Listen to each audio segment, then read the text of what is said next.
Last Tuesday, CERN loaded the most dangerous substance in the universe into a van and drove it down a public highway. One wrong move would have vaporized everything within a mile radius. What they transported wasn't plutonium or enriched uranium. It was something far more volatile. Antimatter, the same stuff that powers starship engines in science fiction, had just become reality. But here's what CERN isn't: telling you about their little road trip. This wasn't just a test, this was preparation for something much bigger. Something that could change physics forever, or destroy half of Europe trying. To understand why this matters, you need to know what antimatter actually is. When antimatter touches regular matter, they don't just explode, they annihilate. Complete conversion to pure energy. Einstein's E equals mc, squared in its most terrifying form.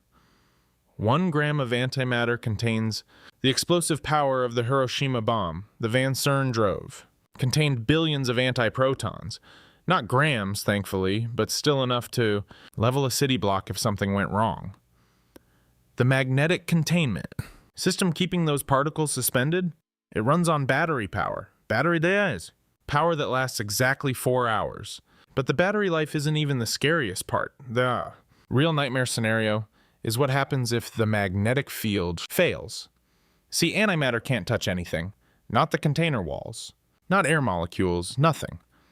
It floats in a perfect vacuum, held in place by invisible magnetic forces. If those magnets lose power for even a microsecond, physics takes over. The antiprotons would slam into the container walls at near light speed.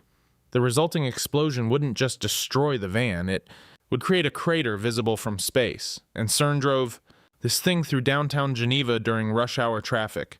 The transport team had no backup plan, no emergency protocols, no way to safely dispose of the antimatter if something went wrong. Why? Because there is no safe way. Once antimatter is created, you either use it or pray nothing goes wrong. The van had no special shielding, no police escort, no warning signs. To anyone watching, it looked like a delivery truck. A delivery truck carrying enough destructive potential to make a nuclear weapon look like a firecracker. The driver? He wasn't even a CERN scientist, just a regular contractor who probably thought he was moving computer equipment.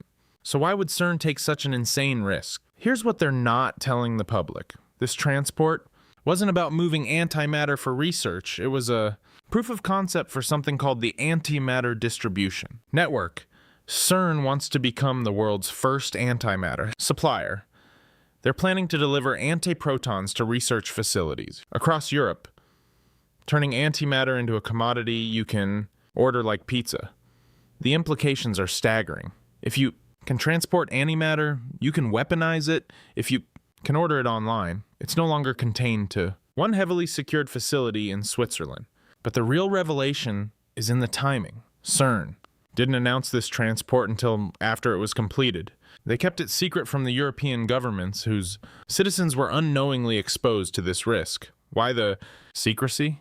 Because they knew no government would approve it.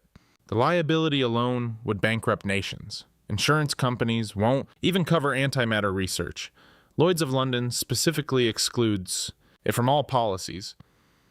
So CERN decided to ask for forgiveness rather than permission. They gambled with millions of lives and won, this time. Here's the part that will keep you awake at night. This successful transport wasn't the end goal. It was phase 1. CERN's internal documents reveal plans for regular antimatter deliveries. By 2026, weekly shipments, multiple destinations, industrial quantities. They're not just playing with the most dangerous substance in the universe anymore. They're planning to commercialize it. The antimatter economy isn't science fiction. It's happening right now. One van ride at train, and nobody asked if you wanted to live in a world where antimatter trucks share the highway with your morning commute. So what really happened during that drive through Geneva? The transport was flawless. The magnetic containment held. The batteries didn't fail. The antiprotons arrived safely at their destination and were successfully transferred to a new facility. But here's the terrifying truth. It worked so well that CERN immediately greenlit the next phase.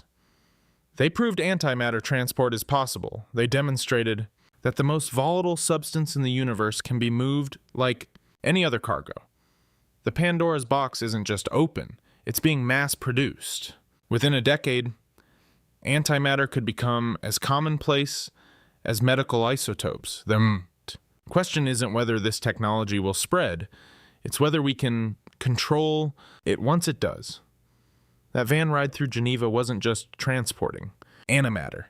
It was transporting us into a future where the building blocks of the universe are available for overnight delivery. CERN's antimatter road trip succeeded beyond their wildest dreams. But success in physics often comes with consequences we never saw coming. If, say, you enjoyed diving into the hidden world of particle physics gone commercial, smash that like button and hit subscribe, because next week, we're exploring what happens when CERN's rival facility in China announces their own antimatter breakthrough. Spoiler alert, they're not planning to share.